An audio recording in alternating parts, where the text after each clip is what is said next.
সালামু আলাইকুম সম্মানিত ভিউয়ার্স, সকলকে স্বাগত জানাচ্ছি। আজকের এই আলোচনার সেশনে কথা বলতে যাই হেফাজত নিয়ে।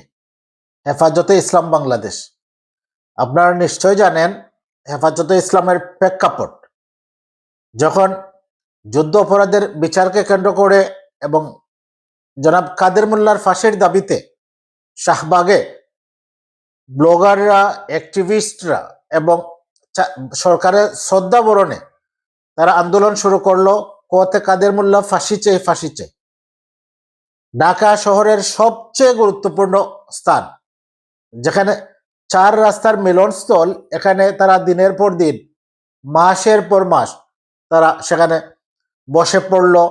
সরকার সব ধরনের লজিস্টিক সাপোর্ট তাদেরকে দিল, তাদের থাকার খাবার সব কিছু ব্যবস্থা করলো এবং তাদের দাবির প্রেক্ষাপটে সংসদে আইন পরিবর্তন করে রায় বদলানো হলো, কাদের মোল্লাকে শেষ পর্যন্ত ফাঁসি দেওয়া হলো। এবং এই যারা অবস্থান নিল শাহবাগীরা, তারা তাদের দিন দিন তাদের তৎপরতা এত বেড়ে গেলে যে তারা তো শেষ পর্যন্ত মুসলমান ইসলাম এবং মুসলমানদের নবী ইসলামের তাহাজ্জুদ তামাদ্দুনকে নিয়ে তারা মস্করা শুরু করলো, ব্যঙ্গ বিদ্রুপ শুরু করলো, অনলাইনে ব্লগে অশ্লীল লেখালেখি শুরু করলো।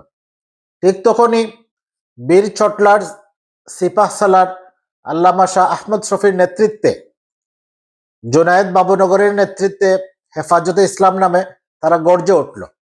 তারা ঢাকা অভিমুখে মার্চ করলো, শাপলায় অবস্থান নিল। শাপলায় অবস্থান নেওয়ার পরে সরকার গণহত্যা চালালো, যেটা আমরা শাপলার গণহত্যা বলে জানি। এই হচ্ছে হেফাজতের মোটামুটি তাদের উদ্বোধন কার্যক্রম এবং তারা সফল হলো। হেফাজতে ইসলাম খুব সুনিপুণভাবে সফলতা অর্জন করলো। তারা শাহবাগীদের বিতাড়িত করতে বাধ্য করলো এবং শাহবাগীরা বিতাড়িত হলো। তখন দেশব্যাপী হেফাজতে ইসলামের জয় জয়কার, তাদের বাহবা তারা পেল। তারা ইসলামের তাহাজ্জুদ তামাদ্দুনকে রক্ষা করলো। পরবর্তীতে তারা কিছু কর্মসূচি দিল, ফ্যাসিবাদ বিরোধী কর্মসূচি, রয়ের তৎপরতা বিরোধী এবং ইন্ডিয়ান আধিপত্য বিরোধী কিছু কর্মসূচি তারা দিয়ে মাঠে কাজ করলো। তারপরে বিভিন্ন সময়ে তারা মিছিল মিটিং করলো, তাদের অনেক হতাহত হলো, অনেকে কারাবরণ করলো, জেল জুলুম নির্যাতনের শিকার হলো।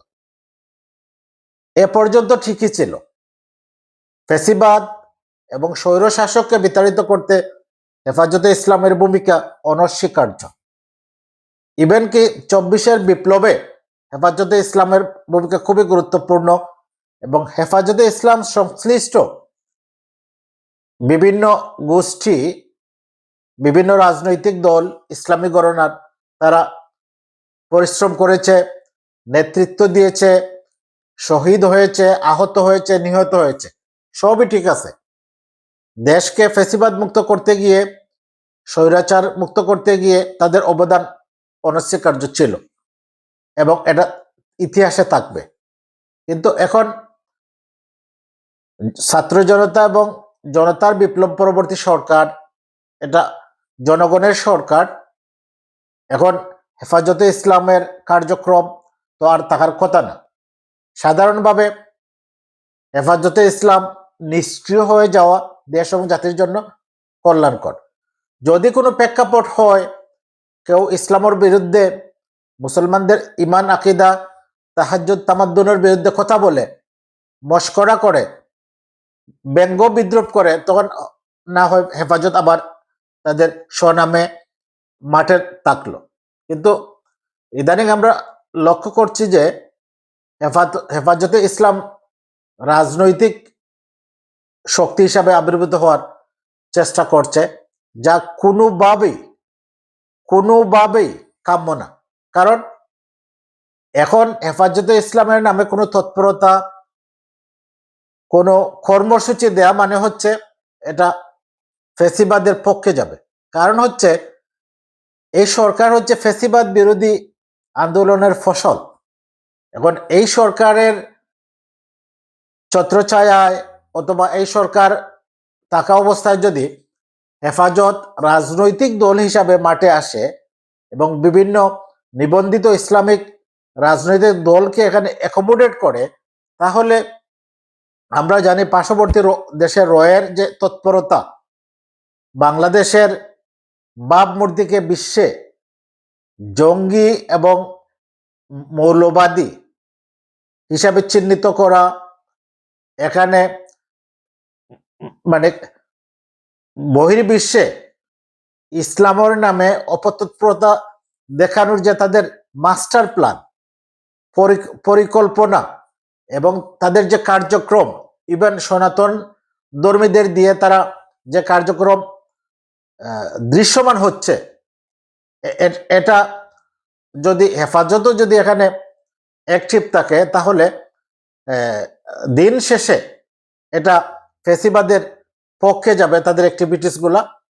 দিন শেষে রয়ের এজেন্ডাই বাস্তবায়িত হবে।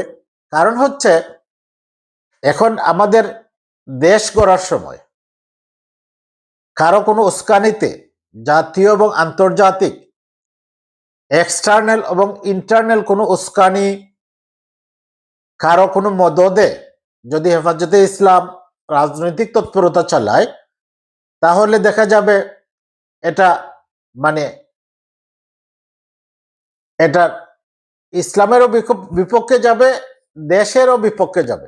কারণ হচ্ছে ইন্টারন্যাশনাল যে স্টেক হোল্ডার, মানে যারা আমাদেরকে বিশ্ব দরবারে খাটো করার জন্য মানে অ্যাক্টিভিজমকে ফিঙ্গার আউট করার জন্য যে অপতৎপরতা চালাচ্ছে, আমরা তাদের ওই অপতৎপরতায় পা দিলাম।